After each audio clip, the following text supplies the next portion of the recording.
বিকেল 4টার মধ্যে স্বতন্ত্র বিশ্ববিদ্যালয়ের দাবি না মানলে ঢাকা উত্তর সিটি অবরোধের ঘোষণা তিতুমির শিক্ষার্থীদের। মহাখালী গুলশান সড়কে অবস্থান নিয়ে রাতভর বিক্ষোভ। ৩৫০০ কোটি টাকায় ৬টি মাদার ভেসেল কিনতে যাচ্ছে বিএসসি। নিজস্ব অর্থায়নে কেনা হবে 2টি, বাকি 4টি G2G চুক্তিতে বছরে অন্তত ৮০০ কোটি টাকা লাভের আশা। আম্বয়ান আর জিকির আজকারে মশগুল মুসল্লিরা। কানায় কানায় পূর্ণ টঙ্গীর ইজতেমা ময়দান, কাল আখিরি মোনাজাত। নিশ্চিদ্র নিরাপত্তায় আইন শৃঙ্খলা বাহিনী। এবং মিলন মেলার অপেক্ষায় লেখক পাঠক। জুলাই অভ্যুত্থানের চেতনায় আজ শুরু হচ্ছে অমর একুশে বইমেলা। উস্কানিমূলক লেখা প্রকাশ ঠেকাতে থাকছে বিশেষ নজরদারি।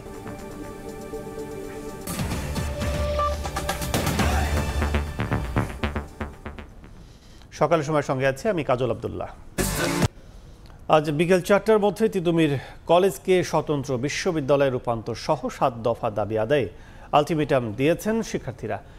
দাবি না মানলে Barasat barricade two Dhaka north city কর্মসূচি ঘোষণা দেন তারা। রেলপথ ও সড়ক অবরোধ করার কথাও জানানো হয়। তবে ইজতেমার কারণে ভোর 6টা থেকে বেলা 11টা পর্যন্ত ব্লকেট শিথিল থাকবে। শুক্রবার রাতে সংবাদ সম্মেলনে এই ঘোষণা দেন আন্দোলনরত শিক্ষার্থীরা।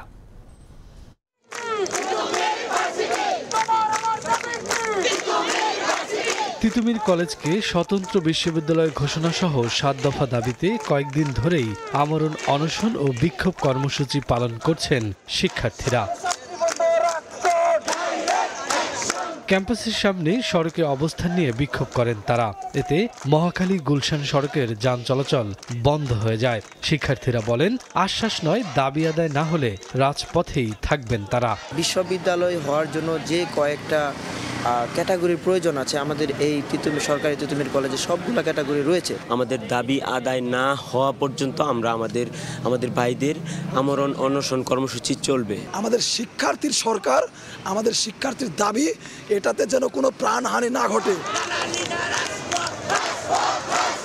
শুক্রবার রাত 11টায় সংবাদ সম্মেলন করে দাবি আদায়ে আজ বিকেল 4টা পর্যন্ত সময় বেঁধে দেন শিক্ষার্থীরা। এর মধ্যে দাবি পূরণ না হলে Barasat barricade two Dhaka north city কর্মসূচি ঘোষণা দেন তারা।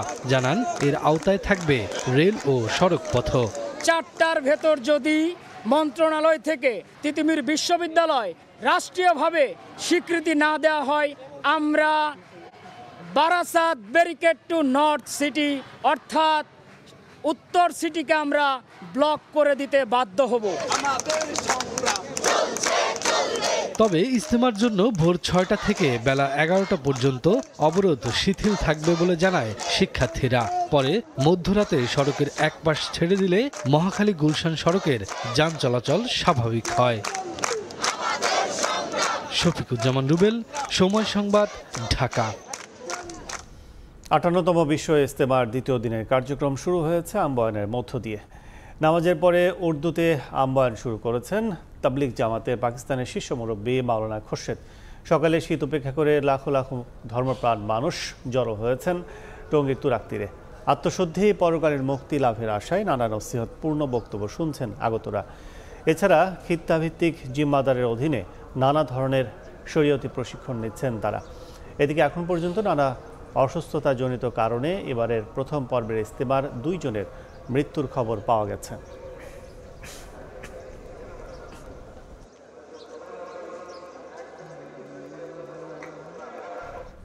এই মুহূর্তে ইজতেমা ময়দানে আছেন সহকর্মী তোহা খান তামিম। সরাসরি যাচ্ছে তার কাছে।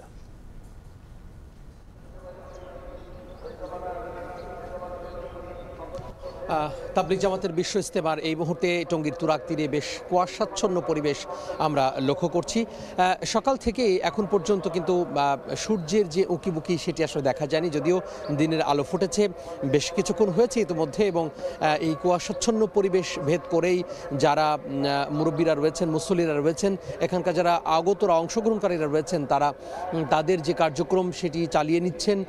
শত কষ্টের মাঝেও তারা চালিয়ে নিচ্ছেন। বিভিন্ন বয়সীরা কিন্তু এখানে এসেছেন, বিশেষ করে মুরব্বীরা এখানে এসেছেন যাদের বয়স অনেক বেশি, বিশেষ করে 50ঊর্ধ্ব ব্যক্তিরা যারা রয়েছেন, 60ঊর্ধ্ব ব্যক্তিরা যারা রয়েছেন, তারা কিন্তু এসেছেন এবং খুব স্বাচ্ছন্দ্যেই ভালোবেসে আল্লাহ এবং রাসূলকে ভালোবেসে তারা বলছেন যে তাদের যে বয়ান, সেই বয়ান তারা দেখাতে চায় যে আমার পেছনে বিশ্ব ইজতেমার যে বিশাল প্যান্ডেল রয়েছে সেই বিশাল প্যান্ডেলে এখন যারা প্যান্ডেলের বাইরে আসলে আনাগোনা করছেন তারা মূলত তাদের যে বিভিন্ন ধরনের প্রয়োজনীয় যে কাজকর্ম সেটি সারার জন্য তারা বের হয়েছেন। পাশাপাশি ভেতরে যারা রয়েছেন তাদের যে বক্তৃতা, মূল যে দিনী আলোচনা, সেই দিনী আলোচনা চলছে, যেটি শুরু হয়েছে ফজর নামাজের পরেই। সেই ফজর নামাজের পরে সেই দিনী আলোচনা সেটি তারা শুনছেন এবং এটি চলবে সকালের নাস্তার বিরতি পর্যন্ত। এবং নাস্তার পরেই আবারও ভেতরের খিত্তার ভেতরে যে একজন জিম্মাদারের অধীনে যে ছোট ছোট দলে ভাগ হয়ে যে দিনী আলোচনা বক্তৃতা চলে, ইমান আমলের যে বয়ান চলে, সেই বয়ান আবারও চলবে এবং সেটি চলবে একেবারে জোহরের নামাজ পর্যন্ত। জোহরের নামাজের বিরতিতে নামাজ পরবর্তীতে আবারও কেন্দ্রীয়ভাবে যে বক্তৃতা, সেই বক্তৃতা চলবে। আসর নামাজের পরে আসর নামাজের বিরতি দিয়ে আসর নামাজের পরে আবারও বক্তৃতা হবে। এবং আজকে একটি চমক রয়েছে, বিশেষ করে আমরা জেনে থাকি বা প্রতি বছরই হয়ে থাকে এটি, যে যৌতুকবিহীন বিয়ে হয়ে থাকে, অনেক জোড়া বিয়ে হয়ে থাকে, 50 জোড়া, 20 জোড়া, 100 জোড়া পর্যন্ত বিয়ে অনুষ্ঠিত হয়ে থাকে এখানে। অর্থাৎ 50 যুগল যে বিয়ের কথা বলা হচ্ছে, সেই বিয়ে আজও কিন্তু আসর নামাজের পরে অনুষ্ঠিত হওয়ার কথা রয়েছে এখানে।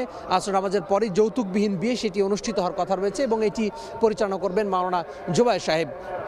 এবং আমরা আয়োজকদের পক্ষ থেকে জেনেছি যে আগামীকাল সকালের দিকে অর্থাৎ 9:30 থেকে 10টার মধ্যেই আখিরি মোনাজাত অনুষ্ঠিত হবে এবং আখিরি মোনাজাত পরিচালনা করবেন মাওলানা জুবায়েরুল হাসান। এবং তিনি বাংলাদেশের একজন শীর্ষ আলেম তাবলিগ জামাতের এবং তিনি কিন্তু নেতৃস্থানীয় আলেম এবং তিনি আগামীকালকে যে আখিরি মোনাজাত হবে সেই আখিরি মোনাজাত পরিচালনা করবেন। এবং আগামীকাল আখিরি মোনাজাতের মাধ্যমেই কিন্তু প্রথম পর্বের যে প্রথম ধাপ সেটি শেষ হবে এবং এই প্রথম ধাপ শেষ হওয়ার পরে কোনো বিরতি ছাড়াই আবারও কিন্তু সোমবার থেকে 3 দিনের যে দ্বিতীয় ধাপের যে ইজতেমা, প্রথম পর্বে যে দ্বিতীয় ধাপের ইজতেমা সেটি আসলে শুরু হবে বাকি যে জেলাগুলো রয়েছে সেই জেলাগুলো নিয়ে। তো এই মুহূর্তে আসলে বলা যায় যে বয়ান চলছে এবং এই বয়ানের ভেতরে যারা আলেমরা রয়েছেন, বক্তৃতা দিচ্ছেন, তারা মূলত বলার চেষ্টা করছেন যে এই যে দুনিয়ার জীবন কিন্তু ক্ষণস্থায়ী জীবন, স্থায়ী জীবনের জন্য তাদের যে প্রস্তুতি, সেই প্রস্তুতি গ্রহণ করার কথা বারবার করে তারা বলছেন এবং তারা প্রশিক্ষণ নেওয়ার কথা বলছেন, মৃত্যুর জন্য প্রশিক্ষণের কথা বলছেন, যে মৃত্যু যখন চলে আসবে মৃত্যুর প্রস্তুতির কথা বলছেন। যে কোনো মুহূর্তে কিন্তু মৃত্যু চলে আসবে এবং মৃত্যু সন্নিকটে এবং সেই মৃত্যুর প্রস্তুতির কথা বলছেন, যাতে করে মানুষ ঈমান নিয়ে এই দুনিয়া থেকে বিদায় নিতে পারে, মানুষ যাতে ভালো চরিত্র নিয়ে, এই ভালো কাজ নিয়ে এই পৃথিবী থেকে বিদায় নিতে পারে। তো সব মিলিয়ে বলা যায় যে এখন বয়ান চলছে এবং এই বয়ান চলবে আরও বেশ কিছুক্ষণ, এরপরে নাস্তার বিরতি, তারপরে আবারও থেমে যে দিনী আলোচনা, বিভিন্ন যে তাশকিল হবে, বয়ানে তাশকিল, সেই বয়ানে তাশকিল চলবে, বিভিন্ন ইমান আমলও চলবে এবং জিকির আজগার চলবে। তো এই ছিল টঙ্গীর ইজতেমা মাঠ থেকে আমার হাতে সব শেষ। এতক্ষণ সরাসরি ছিলাম টঙ্গী বিশ্ব ইজতেমা ময়দানে। আজ পর্দা উঠছে মাসব্যাপী অমর একুশে বইমেলার। এবার মেলায় উস্কানিমূলক লেখা প্রকাশ ঠেকাতে বিশেষ নজরদারি থাকবে বলে জানিয়েছেন ডিএমপি কমিশনার। এছাড়া নিশ্চিদ্র নিরাপত্তা নিশ্চিতে সিসিটিভির আওতায় থাকবে পুরো এলাকা। কেউ কাঠকাটায় ব্যস্ত, কেউ আবার দিচ্ছেন তুলির আঁচড়, কেউ তাকে সাজাচ্ছেন বই। ধীরে ধীরে সেজে উঠছে বাংলা একাডেমি প্রাঙ্গণ।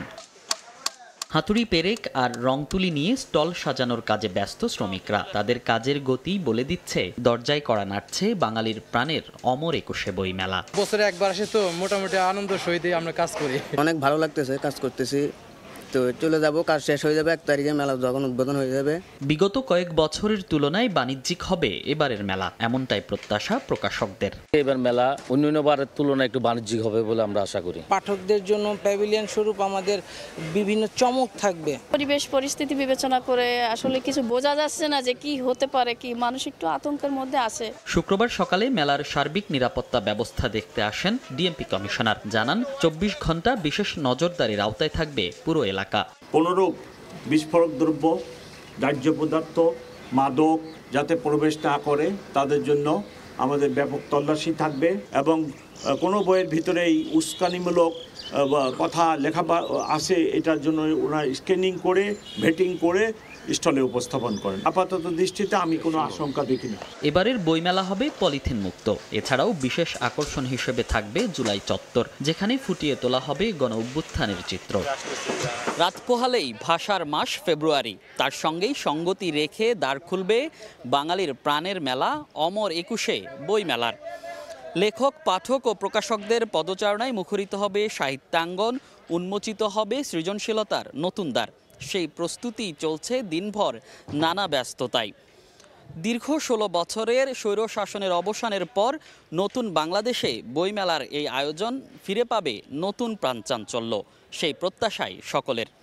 মনির হোসাইন, সময় সংবাদ, ঢাকা। সব ধরনের জ্বালানি তেলের দাম বাড়ল লিটার প্রতি ১ টাকা করে। মধ্যরাত থেকেই কার্যকর হচ্ছে নতুন দাম। শুক্রবার রাতে বিদ্যুৎ, জ্বালানি ও খনিজ সম্পদ মন্ত্রণালয়ের জারি করা প্রজ্ঞাপনে জানানো হয়, সংশোধিত মূল্যহার অনুযায়ী ভোক্তা পর্যায়ে ডিজেল ও কেরোসিনের লিটার প্রতি দাম গুনতে হবে ১০৫ টাকা করে, আর অকটেন ১২৬ টাকা ও পেট্রোলের লিটার প্রতি দাম ১২২ টাকা নির্ধারণ করা হয়েছে। বিশ্ববাজারে জ্বালানি তেলের দামের সঙ্গে সামঞ্জস্য রেখে স্বয়ংক্রিয় পদ্ধতিতে দেশে প্রতি মাসের শুরুতেই ভোক্তা পর্যায়ে জ্বালানি তেলের মূল্য সমন্বয় করা হচ্ছে। সেই ধারাবাহিকতায় ফেব্রুয়ারি মাসের জন্য দেশের জ্বালানি তেলের দাম নির্ধারণ করে শুক্রবার রাতে প্রজ্ঞাপন জারি করা হয়।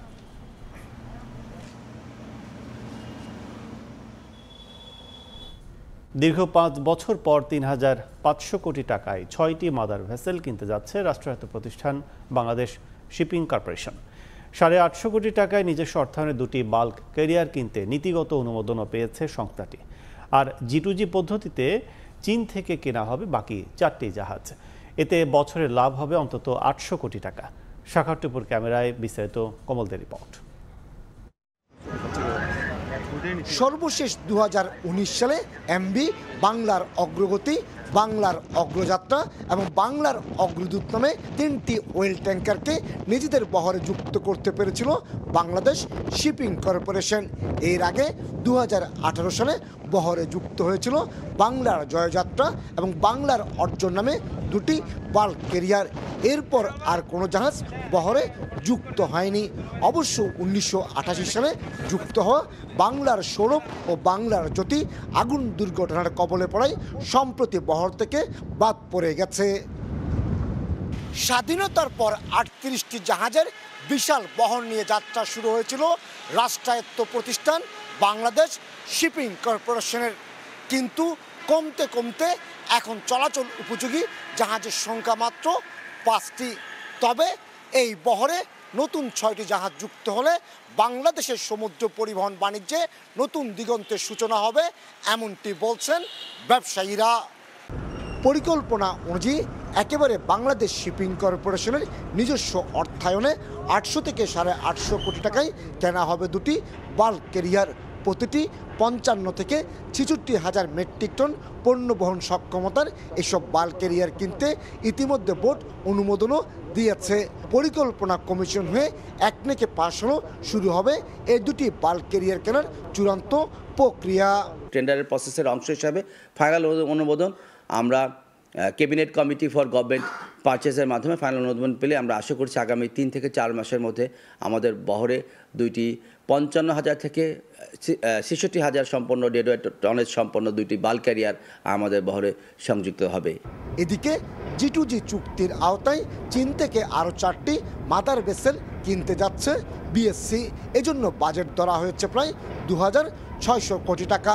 এর মধ্যে 1,17,000 মেট্রিক টন জ্বালানি তেল বহন সক্ষমতার 2টি মাদার ট্যাঙ্কার, আর বাকি 2টি হলো 81,500 মেট্রিক টন ধারণ ক্ষমতার বাল্ক ক্যারিয়ার। এই মুহূর্তে শিপিং ব্যবসা অত্যন্ত প্রফিটেবল এবং এই আমরা যে সাইজের জাহাজ কিনতে যাচ্ছি এই জাহাজের ওয়ার্ল্ড মার্কেটে যথেষ্ট ডিমান্ড রয়েছে। তো সেই হিসাবে 2টা জাহাজ থেকে হয়তো আমরা প্রতি বছর নেট প্রফিট হয়তো 50 থেকে 75 কোটি টাকা রাইজিং টু 100 কোটি টাকা পর্যন্ত থাকতে পারে। বাংলাদেশে মালিকানাধীন জাহাজগুলোতে শতভাগ দেশীয় নাবিক নিয়োগের বাধ্যবাধকতা রয়েছে। এই অবস্থায় অন্তত 300 নাবিকের কর্মসংস্থান হবে বাংলাদেশ শিপিং কর্পোরেশনের মালিকানাধীন নতুন 6টি জাহাজে। আমরা যেসব মেরিনিং ট্রেনিং দিয়ে যেসব অফিসারদেরকে বাইর করছি বা যেসব রেটিং দিয়ে বাইর করছি তাদের একটা ট্রেনিংয়ের ক্ষেত্র কমপক্ষে 25 জন করে লোক নিয়োগ হবে। যদি 4টে 100 জন হয় সেটার জন্য আরও 66% এডিশনাল লোক লাগবে, তার মানে 166 জন লোকের এমপ্লয়মেন্ট হবে। বছরে বাংলাদেশ 10 থেকে 12 লাখ মেট্রিক টন জ্বালানি তেলের চাহিদা রয়েছে। এজন্য মধ্যপ্রাচ্যের বিভিন্ন দেশ থেকে আমদানি করতে হয় অন্তত 15 lakh metric ton crude oil, যার পুরোটা অভ্যন্তরীণ জলপথে পরিবহন করছে বাংলাদেশ শিপিং কর্পোরেশন। এক্ষেত্রে নতুন অয়েল ট্যাঙ্কারগুলো বহরে যুক্ত হলে আমদানিকারক দেশ থেকে সরাসরি পরিবহনের সুযোগ সৃষ্টি হলে লাখ লাখ মার্কিন ডলারের সাশ্রয় হবে। দেশীয় পতাকাবাহী জাহাজ যদি দেশে আমাদের বাংলাদেশের যদি কার্গো নিয়ে আসে, তাহলে আমার মনে হয় যে এটা আমাদের জন্য একটা পজিটিভ হবে, আর অনেকেই আরও উৎসাহিত হবে। আমরা চাচ্ছি যে দেশীয় পতাকাবাহী জাহাজ যত বাড়বে ততই আমাদের দেশের ডলারগুলো সেফ হবে। বর্তমানে বছরে বিএসসির লাভ হচ্ছে 250 কোটি টাকা। নতুন জাহাজগুলো যুক্ত হলে লাভের পরিমাণ হবে অন্তত 800 কোটি টাকা। কমল দে, সময় সংবাদ, চট্টগ্রাম। গত বছর আগস্টের বন্যায় ফেনীতে ক্ষতিগ্রস্ত বাঁধের একাংশের সংস্কার কাজ শুরু হয়েছে। কালিকাপুর সীমান্তে আন্তর্জাতিক আইন মেনে আগের স্থান থেকে বাংলাদেশ অভ্যন্তরে কিছুটা সরিয়ে নতুন বাঁধ নির্মাণ হচ্ছে। তবে বিএসএফ বাধা দিয়েছে বলে অভিযোগ করেছেন স্থানীয়রা। সঠিক সময়ে সংস্কার কাজ শেষ করার আশ্বাস পানি উন্নয়ন বোর্ডের। মীর হোসেন রাসেলের ছবিতে আতিয়া সজলের রিপোর্ট। 2024 সালের আগস্টের ভয়াবহ বন্যায় প্লাবিত হয় ফেনী। ওই সময় পরশুরাম উপজেলার কালিকাপুর সীমান্তের শূন্যরেখায় বল্লামুখার বাঁধের ভারতীয় অংশ কেটে দেয় বিএসএফ। এতে পানিবন্দী হয়ে পড়ে ফেনী ও পার্শ্ববর্তী জেলার কয়েকটি উপজেলার লাখো মানুষ। 5 মাস পর বাংলাদেশ অংশের ক্ষতিগ্রস্ত বাঁধ সংস্কার শুরু করে পানি উন্নয়ন বোর্ড। আন্তর্জাতিক সীমান্তের আইন অনুযায়ী শূন্যরেখা থেকে নির্দিষ্ট দূরত্ব বজায় রেখে আগের স্থান থেকে বাংলাদেশের অভ্যন্তরে কিছুটা সরিয়ে নিয়ে নতুন বাঁধ নির্মাণ করা হচ্ছে। তবে এলাকাবাসী অভিযোগ করেন চলতি সপ্তাহে কাজে বাধা দেয় বিএসএফ, যদিও তাৎক্ষণিক বিজিবির হস্তক্ষেপে কাজ চলমান রয়েছে।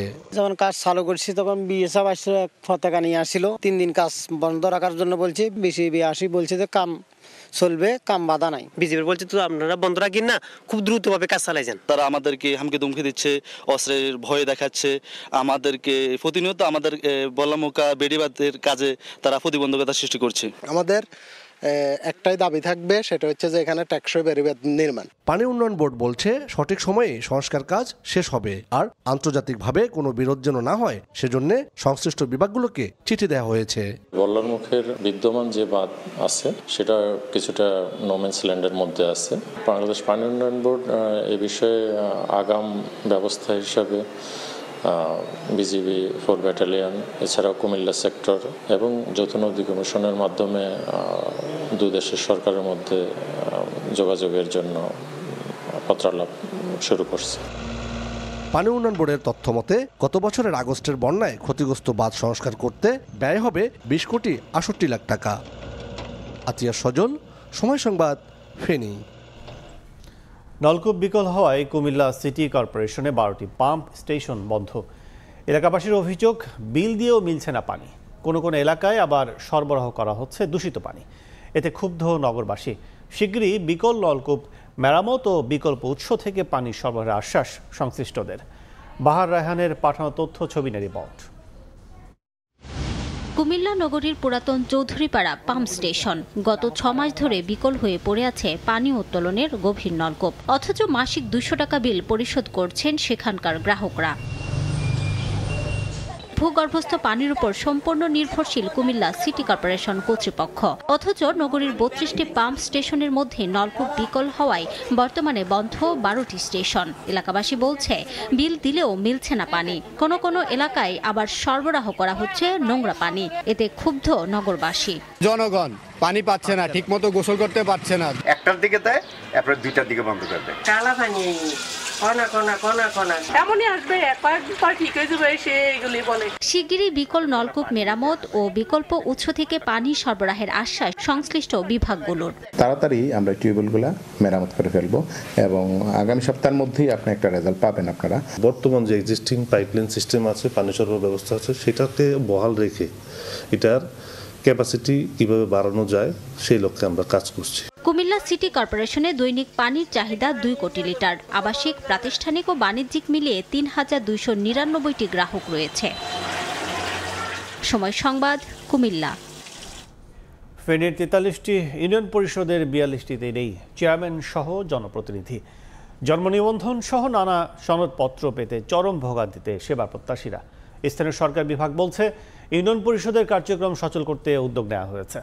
জুলহাস তালুকদারের ক্যামেরায় বখতিয়ার মুন্নার রিপোর্ট। বিগত সময় ফেনী জেলার 6টি উপজেলার 43টি ইউনিয়নের শুধুমাত্র একটিতে বিএনপি সমর্থিত চেয়ারম্যান প্রার্থী নির্বাচিত হয়। বাকি 42টিতে চেয়ারম্যান ছিলেন আওয়ামী সমর্থিত। গত 5 আগস্ট আওয়ামী লীগ সরকারের পতন হলে একমাত্র সোনাগাজী উপজেলার নবাবপুর ইউনিয়ন পরিষদের বিএনপি সমর্থিত চেয়ারম্যান জহিরুল আলম জহির ছাড়া বাকি 40টি ইউনিয়নের চেয়ারম্যান আত্মগোপনে চলে যান। দাগনভূঞা উপজেলার সদর ও রামনগর ইউনিয়ন পরিষদের মেয়াদ উত্তীর্ণ হওয়ায় সেখানে প্রশাসক নিয়োগ দেওয়া হয়। এদিকে মরার উপর খাড়ার গায়ের মতো গত আগস্টে ফেনীতে ভয়াবহ বন্যায় তলিয়ে যায় সবকটি ইউনিয়ন পরিষদ কার্যালয়। আর পানিতে নষ্ট হয়ে যায় এসব পরিষদগুলোর কম্পিউটার, প্রিন্টার, ফটোকপি মেশিন সহ গুরুত্বপূর্ণ বিভিন্ন কাগজপত্র। ফলে মুখ থুবড়ে পড়েছে এসব ইউনিয়ন পরিষদের সেবার কার্যক্রম। জন্ম, মৃত্যু, পারিবারিক, নাগরিক ও ওয়ারিশ সনদ সহ বিভিন্ন সেবা পেতে নাগরিকেরা পড়েছেন চরম ভোগান্তিতে। কার্ড সব জমা দিয়েছি ভোটারের জন্য, ভোটার আইডি কার্ডের জন্য। এখন বলতেছে যে আজকে আবার জন্য আসি আর বলতেছে 2টার সময় আবার। জনপ্রতিনিধি না থাকার কারণে কর্মচারী এবং কর্মকর্তারা ওনাদের খুশি মতো আসতেছে এবং যাইতেছে। নাম ভুল ছিল, সংশোধন করার জন্য একটা আবেদন দিছি আজকে 29 তারিখ। এই পর্যন্ত আমি 2বার আসছি, এখনো পাই নাই। নির্বাচিত জনপ্রতিনিধি থাকলে কাজগুলো করতে আমাদের আরো অনেক সহজ হবে। জনসেবা দিতে উপজেলা পর্যায়ের বিভিন্ন সরকারি দপ্তরের কর্মকর্তাদের ইউনিয়ন পরিষদের দায়িত্ব দেওয়া হয়েছে বলে জানায় স্থানীয় সরকার বিভাগ। সার্বিক অবস্থায় আমরা এটিকে তদারকির মাধ্যমে যে অতি প্রয়োজনীয় সেবা সেটি আমরা চালু রেখেছি। কোনো সমস্যা আপাতত হচ্ছে না, তবে এটি সময়ের সঙ্গে সঙ্গে আরো স্বাভাবিক হয়ে আসবে। ফেনীর স্থানীয় সরকার বিভাগের তথ্য মতে জেলার 43টি ইউনিয়ন পরিষদের 40 জন চেয়ারম্যান ছাড়াও 387 জন সদস্য ও 129 জন নারী সদস্যের 70% পরিষদে অনুপস্থিত। বখতিয়ার মুন্না, সময় সংবাদ, ফেনী। হ্রদে সারারাত মাছ শিকারের পর সেই মাছ নিয়ে রাঙামাটির ফিশারি ঘাটে আসছেন জেলেরা। সে খবর জানাতে ফিশারি ঘাট থেকে সরাসরি যুক্ত হচ্ছেন সহকর্মী হেফাজত সবুজ। 725 বর্গ কিলোমিটারের যে কাপ্তাই হ্রদ, এই কাপ্তাই হ্রদে আসলে এখানে রাতে মৎস্য আরোহণ করেন জেলেরা এবং দিনের বেলায় সেই সব মাছ আসলে অবতরণ করা হয় ফিশারি ঘাটে। আমরা আসলে এখন একটু দেখাতে চাচ্ছি, যেহেতু শীতের মৌসুম, অন্যান্য মৌসুমে আসলে এই সময় এই জায়গার চিত্রটা একেবারেই ভিন্ন থাকে, যেখানে জেলে এবং শ্রমিকের হাঁকডাকে পরিপূর্ণ থাকে। মাছের বিভিন্ন প্রজাতির মাছ আসলে এখানে ভরপুর থাকে, কিন্তু শীত মৌসুম হবার কারণে বর্তমানে আসলে দেখা যাচ্ছে যে মাছের অবতরণের পরিমাণটা একেবারেই কম। এখানে কিছু কাচকি এবং কিছু মিশালি মাছ দেখা যাচ্ছে। আমরা জেলে এবং ব্যবসায়ীদের সাথে কথা বলেছিলাম, তারা আমাদেরকে যে বিষয়টি জানিয়েছেন সেটি হলো যে মূলত শীতের কারণে জালে মাছ কম ধরা পড়ছে এবং ঘন কুয়াশার কারণে যেসব বোট আসলে নির্দিষ্ট সময়ের মধ্যে এই ঘাটে এসে অবতরণ ঘাটে আসার কথা ছিল, সেসব বোটগুলো আসলে আসতে একটু বিলম্বিত হচ্ছে। তাদের সাথে কথা বলে আমরা যে বিষয়টি জানতে পেরেছি, মোটামুটি বেলা বাড়ার সঙ্গে সঙ্গে অর্থাৎ 10টার পর থেকে এখানে মাছের সরবরাহ কিছুটা বাড়বে। তবে স্বাভাবিক সময়ে বা গরমের সময় যে ধরনের মাছের পাওয়া যায় বা মাছ এখানে অবতরণ হয়, তার চেয়ে আসলে সেই মাছের পরিমাণটা কম এই সময়ের জন্য। তো ব্যবসায়ীরা আমাদের সাথে কথা বলে এবং জেলেদের সাথে কথা বলে আমরা যেটা জানতে পেরেছি যে আসলে শীতের তীব্রতা কিছুটা কমে যাবার পরে আসলে আবার স্বাভাবিক রূপে ফিরবে কাপ্তাই হ্রদের মৎস্য আহরণ এবং অবতরণ। আমরা আরেকটি বিষয় জানিয়ে রাখি, রাঙামাটিতে যে এই যে 725 কিলোমিটারের যে বর্গ কিলোমিটার যে কাপ্তাই হ্রদ আছে, এই কাপ্তাই হ্রদে মাছ ধরে জীবিকা নির্বাহ করে প্রায় 25,000 জেলে। তো রাঙামাটি অবতরণ কেন্দ্রে যে মাছ অবতরণের বিষয় এই ছিল আমার কাছে তার সর্বশেষ। এতক্ষণ সরাসরি ছিলাম রাঙামাটি ফিশারি ঘাটে। পর্যটন শহর কক্সবাজারে অপরিকল্পিত বর্জ্য ব্যবস্থাপনার কারণে হারাচ্ছে সৌন্দর্য। যত্রতত্র আবর্জনার স্তূপ, সমুদ্র সৈকতের ঝাউবনে জমে থাকা বর্জ্য শুধু পরিবেশ দূষিতই করছে না, পর্যটকদের জন্য অসহনীয় হয়ে উঠছে। ব্যবসায়ীদের অভিযোগ, বর্জ্য অপসারণে অবহেলা এবং নির্ধারিত স্থান না থাকায় পর্যটন শিল্পের ওপর নেতিবাচক প্রভাব ফেলছে। মোহাম্মদ ফরাজের ক্যামেরায় বিস্তারিত জানাচ্ছেন সুজাউদ্দিন রুবেল। সাগরের স্বচ্ছ নীল জলরাশি একের পর এক ঢেউয়ের গর্জন, যা আছড়ে পড়ছে সাগর তীরে। কিন্তু এই সাগর তীরের বালুচরে ফেলা হয়েছে ময়লা, পড়ে রয়েছে পানির বোতল, চায়ের কাপ, চিপসের প্যাকেট ও পলিথিন। এই সমুদ্রকে রক্ষা করার দায়িত্ব আমাদের সবার, এবং সেখানে যদি আমরা আবর্জনা, ময়লা, স্তূপ ফেলে রাখি, আসলে এটা আমাদের পরিবেশের জন্য খুব মারাত্মক হুমকির স্বরূপ। আমরা সকালে একদম ভোরে বিচে আসি, বিচে এসে দেখি প্রচুর পরিমাণ ময়লা আবর্জনা পড়ে আছে। বালুচরের মতো একই চিত্র সুগন্ধা পয়েন্টে, যেখানে বালিয়াড়ির সাগরলতায় ফেলা হচ্ছে প্লাস্টিক সহ নানা ময়লা আবর্জনা, রাখা হচ্ছে টিউব। প্লাস্টিকের ময়লা আবর্জনা খাচ্ছে গবাদি পশু, আর বালিয়াড়িতে পুড়িয়ে ফেলা হচ্ছে প্লাস্টিকের বর্জ্য। এতে ধ্বংস হচ্ছে সাগরলতাও। সমুদ্র সৈকত এলাকায় যত্রতত্র আবর্জনার স্তূপ, সড়কের পাশে ময়লা এবং সমুদ্র সৈকতের জাও বাগানে জমে থাকা বর্জ্য শুধু পরিবেশকে দূষিত করছে না, পর্যটকদের জন্যও অসহনীয় হয়ে উঠছে। এটা তো কোনো সুন্দর পরিবেশ না পর্যটকদের জন্য। হতাশ হয়ে গেছি, কোন জায়গায় আসলাম এত টাকা খরচ করে। এইখানে যে ময়লা আবর্জনা রয়েছে, বা আবার খাবারের ফুড অনেক প্যাকেট এখানে ফেলে রাখে, আসলে এটা ঠিক না। সরকারের পক্ষ থেকে সারাদিন এটা পরিষ্কার করতে থাকবে না, এটা আমাদের নিজেদের উদ্যোগেই আমাদের পরিষ্কার পরিচ্ছন্ন রাখা উচিত। পর্যটন ব্যবসায়ীদের অভিযোগ, পর্যটন নগরী কক্সবাজারের বর্জ্য ব্যবস্থাপনা অপরিকল্পিত, রয়েছে সমন্বয়হীনতাও। এটা হচ্ছে ট্যুরিস্টের রাজধানী কক্সবাজার, তো এটা বরাবরের মতোই কিন্তু আমরা আশা করি একটা ক্লিন এবং গ্রিন সিটি হবে। জেলা প্রশাসকের বিভিন্ন মিটিংয়ে আমি বলেছি যেন দ্রুত ডাস্টবিনের ব্যবস্থা করা হয়, রাস্তার ময়লাগুলো যেন দ্রুত অপসারণ করা হয়। পর্যটন এলাকা পরিষ্কার পরিচ্ছন্নের জন্য প্রয়োজন দীর্ঘমেয়াদী পরিকল্পনা, বলছে জেলা প্রশাসন। নিয়মিত আমাদের পরিষ্কার পরিচ্ছন্নতা অভিযান পরিচালিত হচ্ছে। স্থায়ী কোনো সমাধানের ক্ষেত্রে আসলে আরও পরিকল্পনার বিষয় আছে। পর্যটন নগরী কক্সবাজারে রয়েছে 5 শতাধিক হোটেল, মোটেল, রিসোর্ট ও গেস্ট হাউস, আর রেস্তোরাঁও রয়েছে 400-রও বেশি। সুজাউদ্দিন রুবেল, সময় সংবাদ, কক্সবাজার। সেন্ট মার্টিন দ্বীপে পর্যটক ভ্রমণে আজ থেকে নিষেধাজ্ঞা শুরু হয়েছে, তাই কক্সবাজার থেকে ছাড়া হচ্ছে না পর্যটকবাহী কোনো জাহাজ। এ নিয়ে জানাতে কক্সবাজার শহরের বিআইডব্লিউটিএ ঘাটে আছেন রিপোর্টার সুজাউদ্দিন রুবেল, সরাসরি যাচ্ছি তার কাছে। চলতি মৌসুমে কক্সবাজার হয়ে সেন্ট মার্টিন যে যাত্রা, সেটি যাত্রা গত 31 জানুয়ারি গতকাল শেষ হয়েছে, এবং আজ 1 ফেব্রুয়ারি, সেই ফেব্রুয়ারি মাস থেকে কোনো জাহাজ চলাচল করছে না। আমরা এখন যে বিআইডব্লিউটি ঘাটে রয়েছে, যেখানে আসলে শুনশান নিরাপত্তা, যেখানে প্রতিদিনই শত শত মানুষ এখানে দেশের নানা প্রান্ত থেকে এসে জাহাজে উঠতো সেন্ট মার্টিন উদ্দেশ্যে যাত্রা করতে, সে জায়গায় আমরা লক্ষ্য করছি এখানে কোনো ধরনের মানুষজন নেই, এক প্রকার শুনশান নিরাপত্তা। এখানে যে জাহাজগুলো রয়েছে, 6টি জাহাজ অবস্থান করছে এখন বিআইডব্লিউটি এর ঘাটে, যেখানে Baro Aulia, Karnaphuli express, carry cruise and dine সহ আরও প্রায় 3টি জাহাজ, সব মিলিয়ে 6টি জাহাজ যেগুলো সেন্ট মার্টিনে পর্যটক পরিবহন করত, সেই জাহাজগুলো এখন কক্সবাজারেই অবস্থান করছে, এবং কোনো ধরনের সকাল থেকে আসলে কোনো ধরনের জাহাজ ছাড়েনি। আমরা জাহাজের মধ্যে অনেকে যারা জাহাজের ক্রু রয়েছে কিংবা জাহাজের যারা কর্মরত রয়েছে, তারাও কিন্তু ঘোরাঘুরি করছে।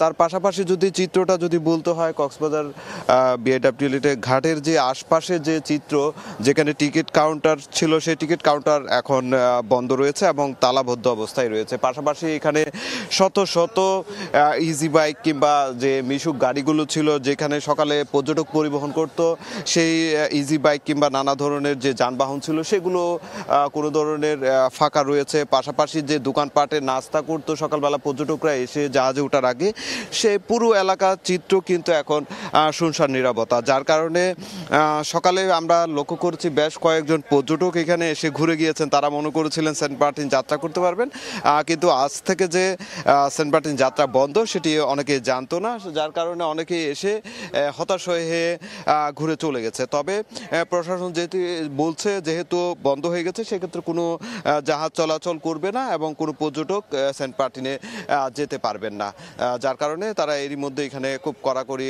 আরোপ করবে এবং সেটি তারা বলছে। তবে আগামী 4 ফেব্রুয়ারি একটি আদালতে একটি শুনানি রয়েছে, শুনানির পরে নিশ্চিত হওয়া যাবে যে সেন্ট মার্টিনে ফেব্রুয়ারি মাস যাওয়া যাবে কিনা। তো এই ছিল আমার কাছে বিআরডব্লিউটি ঘাট থেকে সব শেষ। সেন্ট মার্টিনের পর্যটক ভ্রমণের নিষেধাজ্ঞার বিষয়ে জানতে এতক্ষণ ছিলাম কক্সবাজারে। দেখছেন সকালের সময়। বিপিএলে প্রথম রাউন্ডের শেষ ম্যাচে আজ চিটাগং কিংসের মুখোমুখি হবে ফরচুন বরিশাল। পয়েন্ট টেবিলে শীর্ষে থাকা দলটা একেবারেই নির্ভর এই ম্যাচের আগে, তাই প্রতিপক্ষ নয়, নিজেদের পারফরমেন্স নিয়ে ভাবছেন স্পিনার তাইজুল ইসলাম। অন্যদিকে প্রথম কোয়ালিফায়ারে খেলতে হলে এই ম্যাচটা জিততেই হবে কিংসকে। যদিও ম্যাচের আগে অনুশীলন না করে বিশ্রামে কাটিয়েছেন চট্টলার ক্রিকেটাররা। মিরপুরে ম্যাচ শুরু হবে সন্ধ্যা 6:30টায়। 11 ম্যাচে 9 জয় আর 2 হারে পয়েন্ট 18। শেষ ম্যাচের ফল প্রথম রাউন্ডের লড়াইয়ে রাখতে পারবে না কোনো প্রভাব, অর্থাৎ প্রথম কোয়ালিফায়ারটা নিশ্চিত বিপিএল এর বর্তমান চ্যাম্পিয়নদের। চাইলে বেঞ্চের শক্তিটা পরখ করে দেখতে পারবেন তামিম ইকবাল। তবে অনুশীলনের পরিস্থিতি দেখে বোঝার উপায় ছিল না এতটা স্বস্তিতে আছে সাউদার্ন আর্মিরা। ম্যাচের আগে শেষ অনুশীলন সেশনে উপস্থিত ছিলেন দলের সব সদস্য। নেটে ব্যাটিং বোলিং যেমন করেছেন নিয়ম মেনে, তেমনি হয়েছে আলাদা ফিল্ডিং ড্রিল। হেড কোচকে সঙ্গে নিয়ে আলাদা নেটে অনেকটা সময় ছিলেন তাওহিদ হৃদয়। নিজের ফর্ম ফেরাতে ভালোই চেষ্টা চালাচ্ছেন এই ডানহাতি। প্লে অফের আগে রানে ফেরার যে কোনো বিকল্প নেই হৃদয়ের সামনে।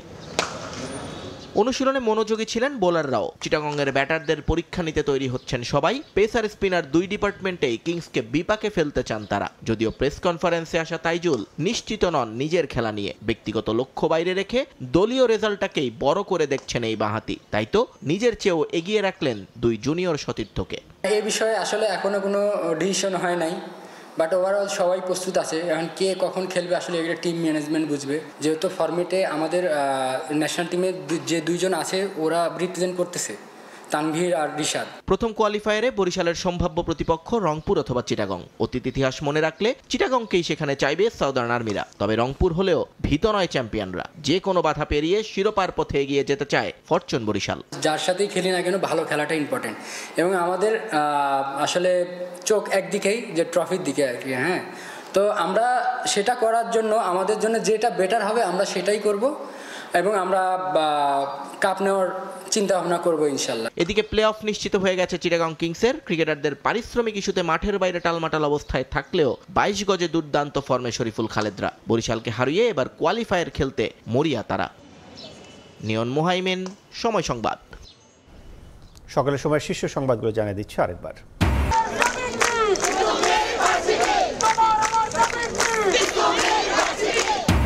বিকেল 4টার মধ্যে স্বতন্ত্র বিশ্ববিদ্যালয়ের দাবি না মানলে ঢাকা উত্তর সিটি অবরোধের ঘোষণা তিতুমির শিক্ষার্থীদের। মহাখালী গুলশান সড়কে অবস্থান নিয়ে রাতভর বিক্ষোভ। এবং আমবয়ান আর জিকির আজকারে মশগুল মুসল্লিরা। কানায় কানায় পূর্ণটঙ্গীর ইস্তেমা ময়দান। কাল আখেরি মোনাজাত, নিষিদ্ধ নিরাপত্তায় আইন শৃঙ্খলা বাহিনী।